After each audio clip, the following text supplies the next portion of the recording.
Brilliance Audio.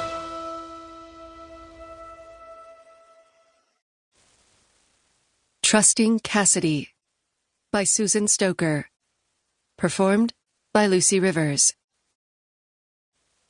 Do you, Carson Rhodes, take Schuyler Reed as your wife?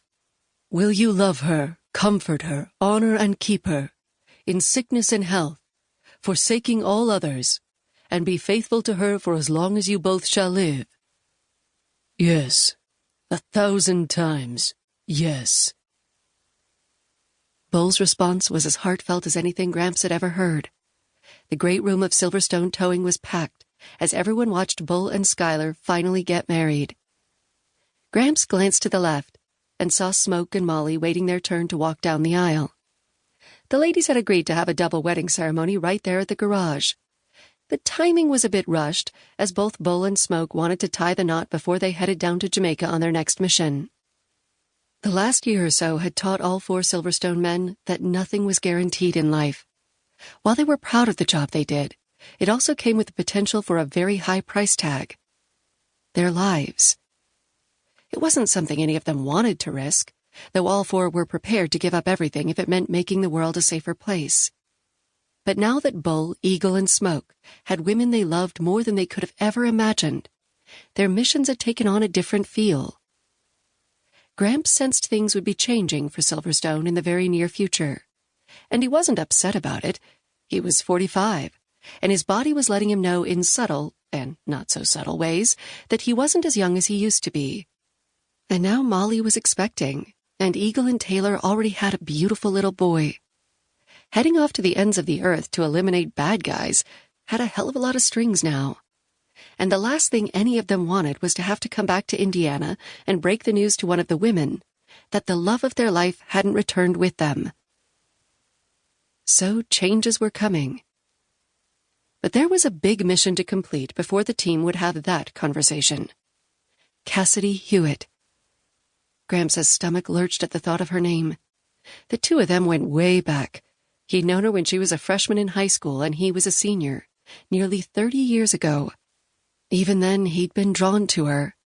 He'd seen her now and then since he'd graduated from high school, mainly when he had gone back to El Paso for short visits with his parents. And the chemistry between them had lingered. She'd also written him when he'd been deployed in the army, and he'd loved hearing from her each and every time. She'd gotten married, had a child, and then divorced. Then for some reason she'd gone to Jamaica, and that had gotten her into her current predicament, the one that Silverstone was going to get her out of. Do you, Schuyler Reed, take Carson Rhodes as your husband? Will you love him, comfort him, honor and keep him, in sickness and health, forsaking all others, and be faithful to him for as long as you both shall live? I will, Schuyler said with a huge smile on her face. By the power vested in me by the state of Indiana, it's my honor to declare you husband and wife. Bull, you may kiss your bride, Bart said. He was one of Silverstone Towing's employees, and Schuyler and Molly had asked if he might want to officiate.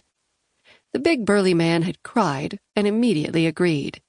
He'd researched and taken the necessary steps to get ordained, and now he was standing in front of the group grinning like a fool while doing the honors to marry Bull and Schuyler. Bull smiled at his new wife, then bent Schuyler over his arm and kissed her. He ignored the catcalls from his friends and employees and took his time, showing his wife how happy he was that she was now his. Legally. Enough, Smoke called out, clearly impatient. Some of us still need to get married, you know. Everyone laughed, and Bull brought Schuyler upright. He put his hands on either side of her face and whispered something to her. She nodded, and they both turned toward the group. Mr. and Mrs. Rhodes, Bart announced. Then Schuyler and Bull walked back down the aisle, which was really nothing more than a short space between the 2 groups of people. Schuyler stopped to kiss her parents, who were grinning from ear to ear, then headed for the back of the room.